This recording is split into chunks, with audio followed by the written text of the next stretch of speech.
Suba Olosholan. Welcome back to Ngeolele. I'm Nasha, your host today. First and foremost, I want to take this moment to say thank you so much for all the members that have subscribed to our channel. Asanteni sana. Those that have not yet done that, kindly do not forget to subscribe. Do not forget to like, comment, and share. Otherwise, Ngeolele will be here for a while. It is not a place you want to miss. Today, I want to talk about leadership. Remember that a leader is the person who knows the way, goes the way, and leads the way. Today, I'm meeting someone special, someone who's looking for something that will tell us about. So first and foremost, what I'd introduce. Mimi naitwa Daniel Kanchori, mkazi wa kaunti ya Kajiado. Mimi ni kiongozi, nimekuwa mjumbe wa kwanza wa serikali ya kaunti katika mji huu wa Kitengela. Mimi pia ni wakili wa koti kuu ya Kenya na mwanabiashara hapa kaunti ya Kajiado na mwanasiasa. Who is Kanchori? Where did Kanchori grow and where was he brought up? Kanchori is a young Maasai man. I grew up in Kitengela. We call it Kitengela original. Najua hapa ni, I call it Kitengela town, but we have the original Kitengela. I've grown up just like any other normal Maasai boy. I have gone to Machungani. I have actually nimekuwa huka hii town ya Kitengela. I have sold soko for 2 years here. So when I hear people say mambo ya kungangana huko mashinani, I have done that. Okay. I went to Kitengela Primary School. Okay. I finished my KCPE. I proceeded to Nonkopir Secondary School. Now it's a girls' school. I was privileged to go to Daystar University where I did my BA in Communication and Business Administration. I am a holder of 5 degrees.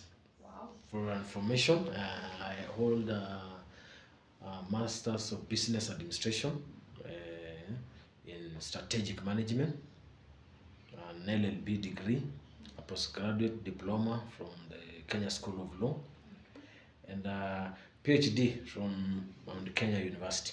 I'm actually waiting to graduate anytime. Oh, wow. So Kanchori is passionate. Kanchori is God-fearing. I pastor a church. I'm an assistant pastor. So mission is my heartbeat. Kazi ya Mungu ndio muhimu zaidi. Okay. Mko watoto wangapi kwa wazazi wako? Mimi ni mzaliwa wa pili katika familia ya watoto 9. Wow. Okay. Na baba yetu alituacha tukiwa wachanga sana. So tumelelewa na mama. Mama yetu ndio baba na mama. Na ameweza kutusomesha kwa uwezo wa Mwenyezi Mungu. Ndugu zangu pia wameweza kusoma wote na dada zangu. So familia kidogo tu lakini iliyobarikiwa. Oh, that is nice. Ulisema ulienda Machungani. At what age? Kawaida ile miaka ya kijana Masai naenda Machungani ukiwa miaka 4. Yeah. Naanza kuchunga watoto wa mbuzi. Ukienda vizuri unapelekwa kwa mbuzi zenyewe. Yeah.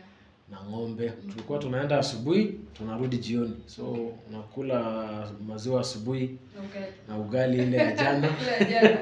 Yeah. Alafu huko jioni mchana unajipanga, tunawinda sungura, tunawinda wanyama, saa nyingine tunaiba mayai ya kuku. Unajua kuku ilikuwa inataga huko msituni. Yeah. Kuku tanga. Yeah. Tunaenda tunajipanga huko. Tanga. So nimewinda hata simba nimeua. Nimeua simba, nimeua simba. Like seriously? Lakini zamani sio sasa, wasinikujie saa hii. Niliua hiyo wakati. Uliua simba at what age? Tuliua simba at the age of 20. Kwa sababu actually Kitengela original simba. Huko sisi tunakaa na simba. Yeah. Huko ndio sisi ndio watu wakitaka kuja kuona simba wakuje tuwaonyeshe pahali. Kama hujawatch kuna video nimefanya inaitwa Lemayani. Enda kwa YouTube channel watch there. A story about how Maasai the warriors used to kill lions. It was fun actually. Else was not watched. It was fun. It was just a fun game. Even watu hata wazungu na watu walikuwa wanakuja kuinda. Hunting that time was for fun. Oh, and it was allowed. It was not illegal. Wow. Okay, how was high school? Ilikuwa challenge kwa sababu ukitoka kwa familia ya mjane, school fees ilikuwa challenge. Okay. Lakini nashukuru Mungu hakuna wakati nilifukuzwa kwa sababu ya kutokusoma. Mama alikuwa anang'ang'ana kabisa. Alikuwa anauza soko. Alikuwa anafanya biashara kidogo kidogo. So high school ilikuwa challenge. Hapo ndio niliweza kupata marafiki wengi. Kumbuka nikiwa high school, one of my memories ni kwamba kuna wakati nilienda nikanyolewa. Sasa mimi nikalala kwa kinyozi. Sasa huyu kinyozi akaninyoa Jordan. Haikuwa inaruhusiwa hiyo wakati. Wow. Karibu nifukuzwe shule. Ni venye nilikuwa kijana mzuri akaona tu huyu. Wait, ati mko mnakubaliwa kunyoa kabisa? Jordan. Sika sahi. Si kama sahi. Jordan was illegal in our time. Wow. So you had kwa tu unanyoa kawaida tu. You should share photos. Another memory about high school ni kuna wakati dormitory yetu ilichoma. Wow. Wakachoma hii sarakasi hapa tu Nongo pia. Wow, okay. By that time dormitory ilikuwa prison, lakini tunatembea mpaka huko chini shule. So we were boarding camp the scholar. Because tulikuwa tunasafiri mwendo wa almost 3 kilometers every day from dormitory to where the classes are. Yeah. You know, it was just this Harambe schools. Kwa tu shule kidogo, haikuwa shule kubwa. So sikuenda shule kubwa ya nguvu. Lakini yes, ni shule, it's not a product of sawa. Wow. Okay, so prisons mnalala dormitory. Alafu classes Nongo pia. That is a big distance. Quite a big distance. That's what we could afford at that time. Wow. Now after high school, what did you want to do, or did you just go straight to campus, or you had time to wait and plan? Nikiwa high school nilikuwa nataka kuwa daktari ama mtangazaji. But I missed being a doctor with one work. You know, when you finish high school, you are confused. Yeah. There are so many advisors. Huyu anakuambia in my area ilikuwa either ukuwe mwalimu ama askari. Hiyo ndio ilikuwa target. Yeah. Sasa mimi I didn't want any of that. I remember I was called to Kenya Science to be a high school teacher. Okay. Nika-enjoy maadhi, nikamwambia ni kesho na ilikuwa leo. Ukamiss. Nikamiss. Because I feared being a teacher. You know, being a teacher, you have to have a passion. Yes. It's not just another career. Yeah. You can't just do it as a job. Yeah, You have to have a passion. True, yeah. Askari naye niliambiwa is a uniform job. It is yes sir, no sir, my mistake sir. Mimi nilikuwa nataka ile tunaweza jadiliana. Yeah. Kasema hiyo uko si. So when I was confused, ndio nikakuja Kitengela nikauza soko, nikafungua soko. Okay. Hapo karibu na Happiness Studio. Okay. Mama anaitwa Ole Kims hapo. Okay. So nilikuwa nakuja natandaza mboga yangu hapo. I could sell in a day 100 shillings. Just because you did not want to go and pursue what you're called for, you decided afadhali soko. Because sasa nikiwa kwa hiyo wakati wa kungojea, Yeah. I had to do something. Okay. I had to ni afford gazeti. Nilikuwa naenda kusoma gazeti ya jana ndio nijue nini imeadvertisewa, nini at least niweze kupata. Sasa nikaona other than just waiting, na watu wengi wa rika yangu walipotea hiyo wakati. Okay. Mimi nikasema wacha nisaidie mama kuuza soko. Okay. So nakuja asubuhi nauza soko. I remember I could sell 100 shillings. Okay. Saa ingine unajua watu ya town saa ingine wako na maringo kidogo. Anataka kukatikatiwa mboga. Sasa mimi Masai haji kukatakata mboga. Hata nilitaka kuuliza Masai na mboga ulitoka wapi wewe? Nilikuwa najikatakata huku sana. But nilikazoea nikakuwa perfect. I can do it very well. Wow. Okay. And I remember when I was an MCA, I used to fight for the rights of the hawkers because I was one of them. Yeah. I knew what it means to be a hawker. Yes. People never understood. Yeah. Nilikuwa nawapigania kabisa. Nilikuwa nawapigania because I know nilikuwa mmoja wao. So saa ingine wanakataa kununua. Sasa ile inabadilisha rangi ndio mimi napeleka nyumbani. Tunafanya sapa. So it was a win-win. Isipouzwa hiyo ndio inakuwa chakula ya jioni. So tukang'ang'ana, kamaliza, nikaitwa Daystar University. So you did soko for 2 years? I did soko for 2 years. All right. So I went to Daystar in 2002. Okay. Daystar ilikuwa ya matajiri. Yeah. I did arambe 9 ndio ni afford 1 semester. Kaenda, I remember the first day I stepped there hata sikuwa na simu. Mobile ilikuwa ya masongo. And we were almost 2,000 of us. I got lost. Tukapoteana na mama huko ndani. Wow. Tulionana after 2 hours. Kanihurumia mtoto yangu, she gave me a first Samsung phone. Kanipatia. That was how line yangu ya 22640880. That still I have it. Wow, that's how you got it. Yeah, that's how I got my first phone. So they start tukang'ang'ana. I did work study. Nilikuwa nafagia barabara. Yeah. Nilikuwa napangia watu vitabu library. So mimi naamka 5 na kukota makaratasi. Unajua sasa kijana Masai aingiani hiyo. Alafu sasa mademo kuone unafagia barabara. Unaekwa mahali nyingine. So that's how I managed to nilijisomesha university. Okay. Kwa sababu ya kufanya work study. Yes. I used to get 40,000 nice. In a semester. Yeah. Nikapata bursary ya Ministry of Education. In my entire study life, I was only given 5,000 bursary by the government. Wow. Okay. Na hata sijui bursary ilikuwa inapewa nani hiyo wakati, because I really deserved it, but it didn't come kupata. Yeah. Ndio unaona, when I became the MCA, I will not give even my friends bursary. I will give the only needy people. Yes. Hiyo ndio ilikuwa policy yangu. Hata kama wewe rafiki yangu unajipanga. I just put the need. Yeah. So that's how I managed, nikamaliza Daystar. In fact, tukifunga semester, I bought a photocopy machine. Na ile binding machine. Yes. So watu wakifanya term papers, mimi na wabindia. Yes. So nilikuwa na come home na shopping nikifunga shule. Wow. Nilikuwa Kasongo. Yeah. So hata pocket money sasa nilikuwa na afford. So my mom alikuwa ananiombea tu. So nilikuwa naona sasa nisipojipanga ndaenda kwa mchungaji huko. So ama nirudi kwa kuuza soko pale. So I had ama nilikuwa pia najengea watu fence. I can do very well fencing. Ile ya mawaya na nini. Yeah. So you're telling us about you coming back home with shopping. How was it? It was exciting, you know, now unajua huko home wanang'ang'ana. Yeah. So ile kidogo nimepata naenda kusaidiana. So that's how I learned to be responsible. Yeah. And I have very strong work ethics. Mimi naamini kazi ni kazi. Yes. Bora ni ya haki. Bora hujavunja sheria, hujanyanyasa mtu yoyote. I can, hata kama ni kukupigia kiatu rangi, mimi bora nipate pesa. Hakuna pesa inasemekana ni ya kupiga rangi. So me I can do anything literally. Yeah. And I mean literally. Nilikuwa naoshea mama nyumba, naoshea nguo yake akienda kazi, napika. I am a very good cook. Wow. Can cook any kind of meal. You meal. have every characteristic of a non-Maasai. Mimi all rounded Kenya. Yeah, that is really nice. Okay, so how was Daystar after you completed?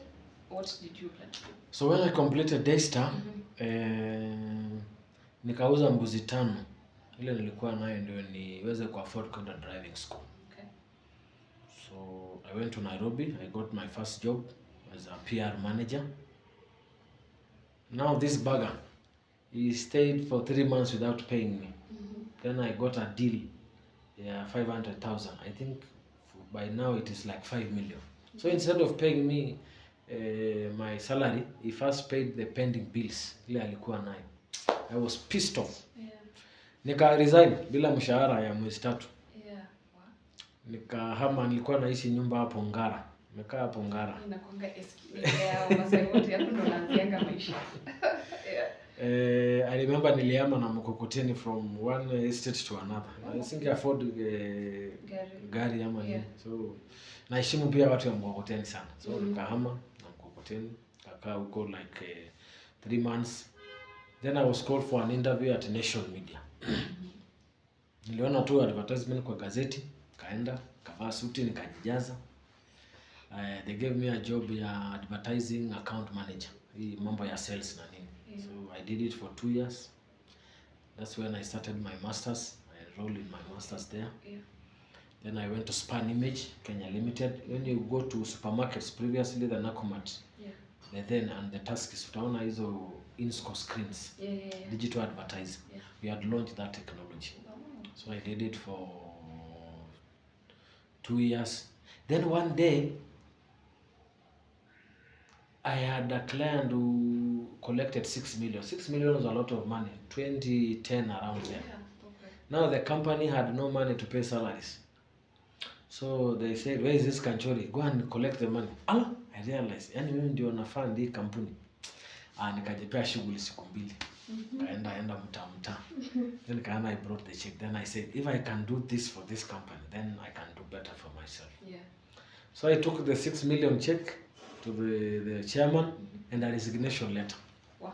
Okay. And he's asking me, what's wrong? We can add more money for you. Come here, no, I'm actually going nowhere. Nimeamua tu niende nijipange. Because if I can do this for you guys, that was the end of my former employment. Kakuja nikafungua hardware hapa Kitengela. I had the biggest hardware. I closed it when I went to politics. Unajua hardware na kama huko utakamuliwa. So I have a big tent company. They call it Daima Tents and Chairs. So sasa hiyo harakati ndio nikapata interest ya siasa. I have never imagined being a politician. Yes. Even my friends who know me wanajua this is a cool, calm, collected guy.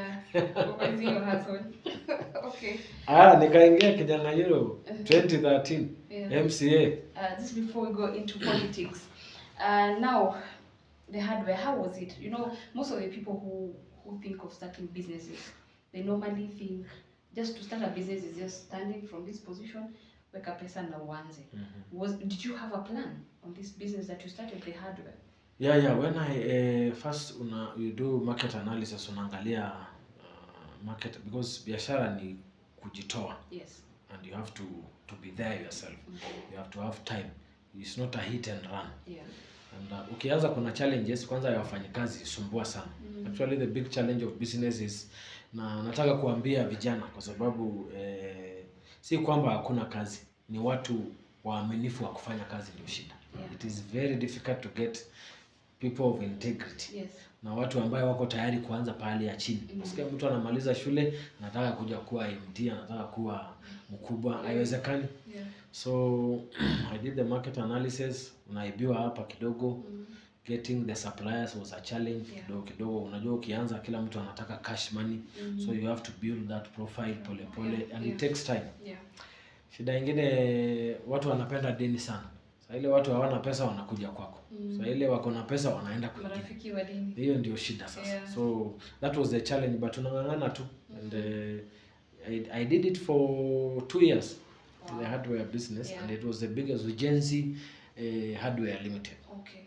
So it worked very well. It worked very well. It worked very well. I have the biggest go down in this Kitengela. Wow. Yeah. Wow, wonderful. Just to ask, by this time you had the hardware, you were still a single man? Because by then some of our viewers are thinking, okay, Mheshimiwa status ni wapi? Familia ama?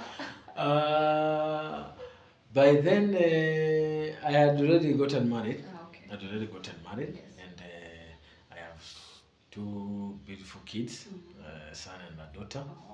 Almost wanaenda kuwa teenager sasa. Wow. So nilikuwa nimeshajipanga tayari. How was it juggling the business and the family, the young ones?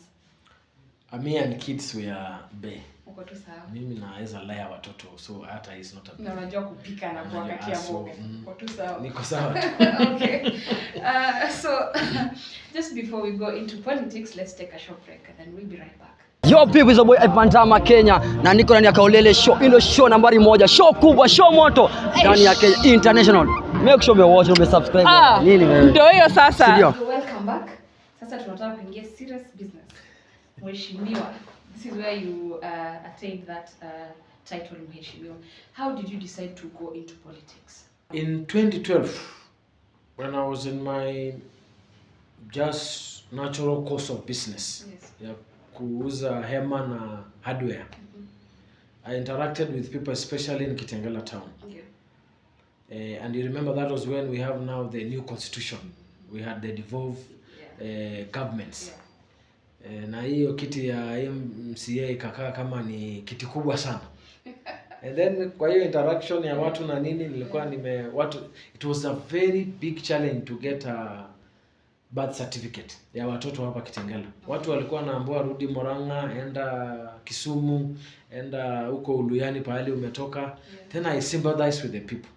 And you know, then I was still doing my law degree. Nilikuwa nafanya biashara mchana, jioni naenda kusoma. So I used to do my classes in the evening. Nikasema hii sio haki. So I will fight for them. I will go to the chief. I will write them letters. I will do free of charge. And you remember it was 150 shillings. Lakini unakuta watu wanaambiwa lipa 3,000, 5,000, wengine hata 10,000. And they were desperate. So katika hiyo harakati unasikia watu wa pikipiki wanashikwa hawana license. I took many to school actually. In our train. I trained over 800 pikipikis. We made a collabo with my friend. Akona shule ya kufundisha watu wa pikipiki. So hiyo watu wa pikipiki ni watu yangu sana. So from there wakasema wewe twende tukupeleke kwa kiti. Then hivyo tu people thought I was not serious. I was not from a big family. I was not from I never had any political. Niamka tushwa na ikakuwa first MCA Sholinke. history. Yes. I'm in the Guinness Book of Record. Actually you are. When someone looks you up. So when the history is written, hivyo tu Mungu akanisaidia na nikaingia. Yes. But that's how I started. How was it? Like how was the feeling? Hey, it was thrilling because one, I had the surprise big mwenyenyes. Where has this guy come from? Hakuna mtu alikuwa. And then mimi nilifanya, I used my slogan was Kanchori network. So I will tell people to shike network. Network is network is everything. Yes. So naambia tushike network. Those are that I had actually a company I call Kanchori Development Network. Ilikuwa tu purely ya kusaidia wananchi, vijana. So hapo ndio and even now as I go for an MP, mimi sina wasiwasi because watu wengi ni wale nilisaidia. Ile network. Ni kushikanisha tu kuweka pamoja na basi tunaenda pamoja. So that's how it was. Tukaenda county. It was challenging because then the governor was from a different party. Now our party ODM. Sisi tulikuwa wakati hiyo madaihat ya TNA hiyo wakati. Na hiyo wakati ilikuwa ukiwa hii chama huwezi hata kunywa chai na mtu ya hii chama nyingine. Ilikuwa moto sana. So tukapambana, tukang'ang'ana and tulifanya kazi. Tulifanya kazi. Kitengela had no public toilet. I was the first one to bring the ever public toilet in history of Kenya. We had no a bus park. Ilikuwa kwa plot ya mtu. Mimi ndio nililete the current bus park sasa. Stadium ilikuwa imegrabiwa. Nilipigwa risasi hapo kwa stadium. Kumbe ilikuwa imenyakuliwa. We refused. Nikaita hao mahoka. Unajua sasa ndio walikuwa na identify na wao. Kaambia twendeni niwapatie plot afadhali niwape kuliko iende. That's now why we have the modern bus park in Kitengela and stadium. It was courtesy of me. Hii town mabarabara ilikuwa imenyakuliwa sana. So we open up tukatoa watu wale wameingia kwa barabara. So those are a few achievements but it was a learning experience and nilijitolea kabisa. Politics are sacrifice. Hata wale wanatafuta wajue it's not a bed of roses. Ni kujitolea kabisa. Unatu advise sisi wote. Okay. And then working at by this most of the people do not understand the position of an MCA. Then we just thought ikiti ni kama msee amesema ni governor. MCA it was like people didn't understand what positions, what roles they're supposed to play in the society. Maybe you can tell someone who's an aspirant.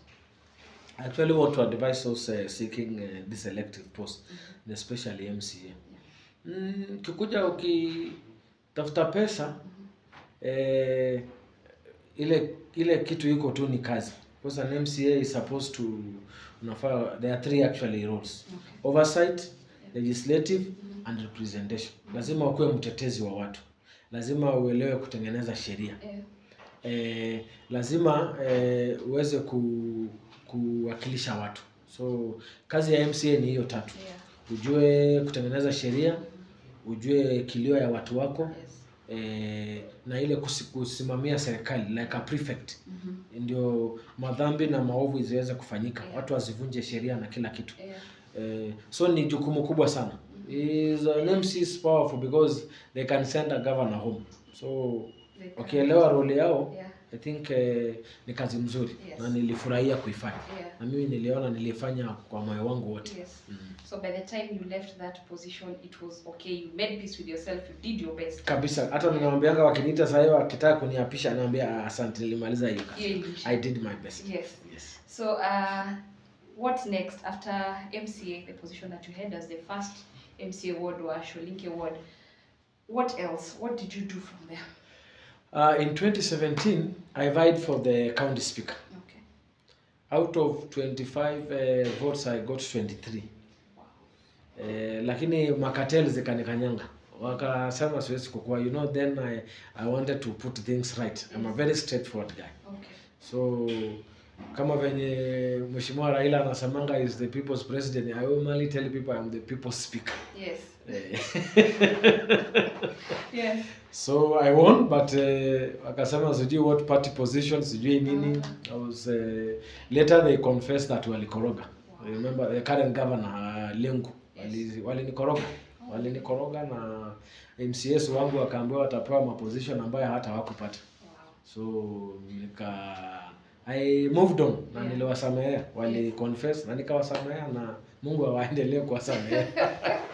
At least you tried your best and you won either way. I did. Okay. So after now you decided to go back. What did you do before now where you want to head? After that they called me. The governor called me to assist him in government. I was dealing with legal matters. The current governor. Okay. I was a chief administrative officer. Yeah. There is a governor, a deputy governor. I was literally an assistant governor. Okay. So I assisted hapa kule for the last 3 years. My contract ended in October last month, 15, and I thought it's time to move on. But I'd already established my law firm. So in those, after the 2017, nikajipanga, started Kanchori, Daniel and Company Advocates. We have 2 branches, one in Kitengela and another one in Hurlingham. Okay. So I have a staff of 10 people, over 60 corporate clients. So tunaendelea vizuri, nashukuru Mungu. So that's what I've been doing. Until now sasa nimeona niingie katika kinyang'anyiro ya ubunge ya Kajiado Mashariki. Unajua Mama Peris ameenda kwa governor. Mimi naambianga watu I'm the acting member of parliament. So the de facto. So mimi niko na 2022 majaliwa Mwenyezi Mungu. Takalia kiti. Amen. Okay. So what is your plan for Kajiado?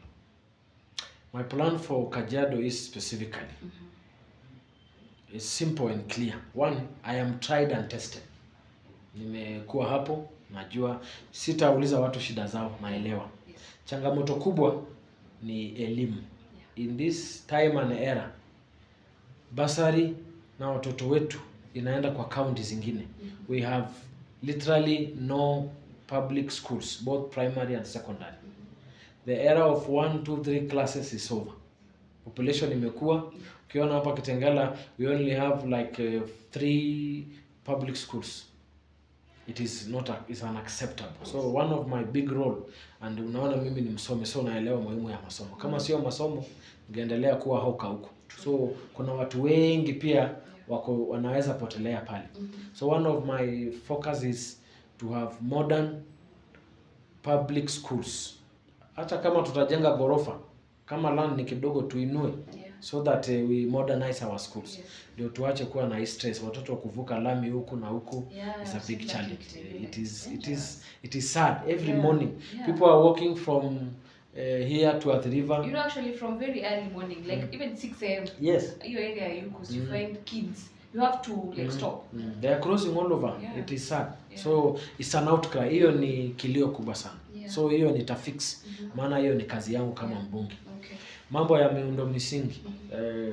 Nilitembea juzi Nakuru, wao wanang'oa lami ya zamani wanaweka mpya. In Kajiado East we don't have any tarmac road within the constituency. Ni zile tu na Manga na ile iko around huko. We don't have any tarmac roads. And we are very strategic roads. Like Kitengela Rongai Road. Simiti yote ya Kenya inapita hapo. In fact ikifungwa inji ina collapse. Hiyo inafaa kukua tarmac like yesterday. Not just for the people of Kajiado East, but for East and Central Africa. So I'm going to ensure that there is good connectivity. Mambo ya vumbi, mimi sitatengeneza barabara ya vumbi kama mbunge. Hiyo ni hairuhusiwi wakati kama huu. Jambo lingine ni umoja. Hii constituency yetu ni cosmopolitan. So ni kuhakikisha kwamba kila mtu anajisikia wako home. We are together. Our people hawahitaji handouts. Wanahitaji tu a good environment ya kufanya biashara, good policies ya biashara, kina mama wakuwe empowered, vijana wakuwe empowered, then they are able to work together. Maji ni kilio. We have water problem. Yes, in and out. I went to Ruiru the other day, a very remote area. They have a sewerage system. Wow. We are not children of a lesser God. Why? This is the fastest growing town in East and Central Africa. We have Isinya, we have Kitengela. Maji lazima ikuje ndio sewer system iweze kuwa hapa. Itasaidia watu. Watu wanalipa pesa mingi sana kuchota hiyo exhaust. Exhaust. 40,000 is a lot of money. So we can do public private partnership and ensure that hiyo shida inatatuliwa. Now that you're seeing a position that might work for you, and of course there's someone already, nimeona hiyo kiti inataka na watu wengi sana. What is your plan? Strategy yangu kwanza, shida ilikuwa chama, sasa niko na chama. Utawaambia vizuri, waambie tena wasikie. Sasa niko na chama. I am a live member of ODM party. Na sasa niko na gari ya kusafiri. Hiyo mpango yangu ilikuwa moja hiyo. Ya pili ni kuingia mashinani.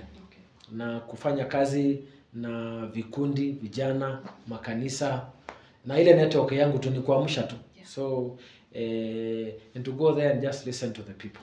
So mpango yangu tayari nimeingia mashinani, kuona kwamba, na unajua kura mingi, almost 80% ya Kajiado East iko hapa katika ward ya Olosiriko na Kitengela, and these are people that we interact there and every time. Hatuwezi kuja kuongozwa na wageni kutoka mbali huko, watu wakuja kuambiwa mashida.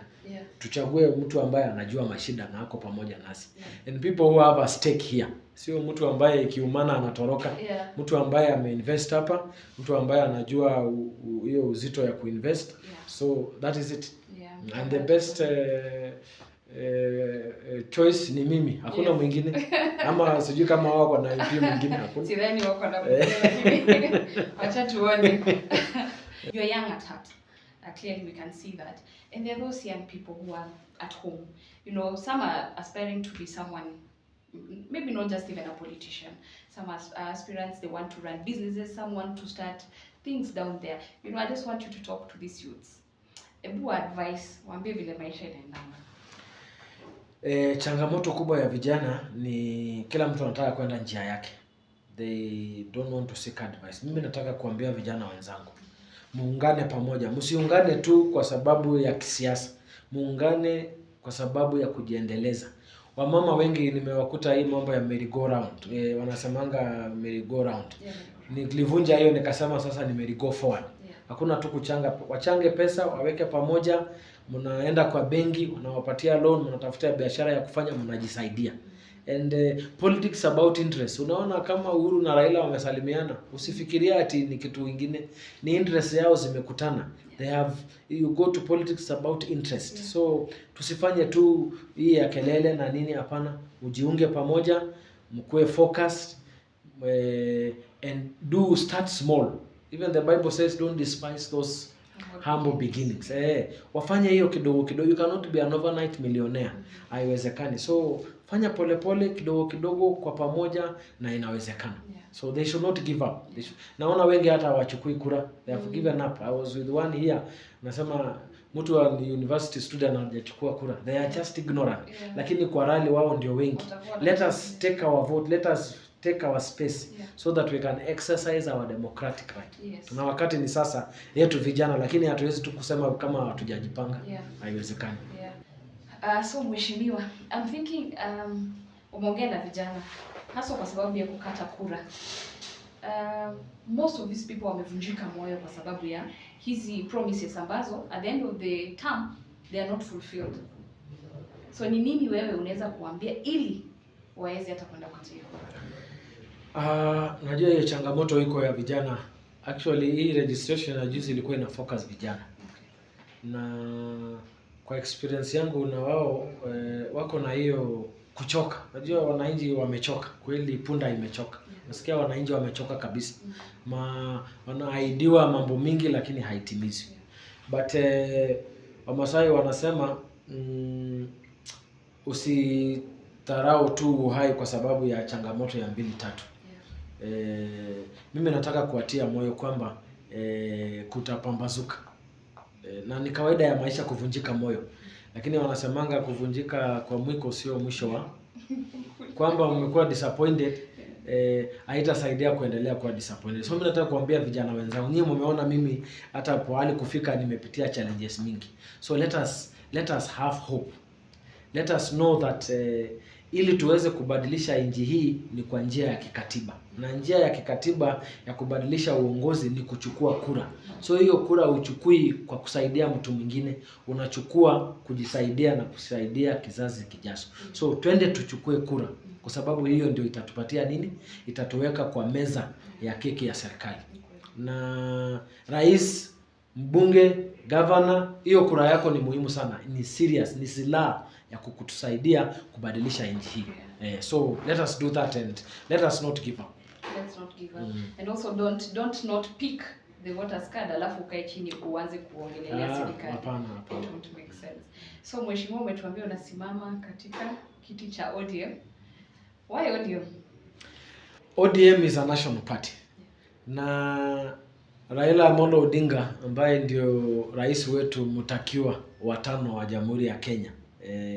Na mimi sifanyi tu siasa ya constituency, mimi ni point man ya Raila ya county mzima ya Kajiado. So we are going to paint Kajiado orange. Tutaingia kijiji. Kwa hivyo mimi hata nimeshafika. Wewe umeshafika. So we are going to ensure that Raila is the next president of the Republic of Kenya, and we are going to, through him there will be a stable transition. You know, wakati wa transition kuna kuanga na mshike.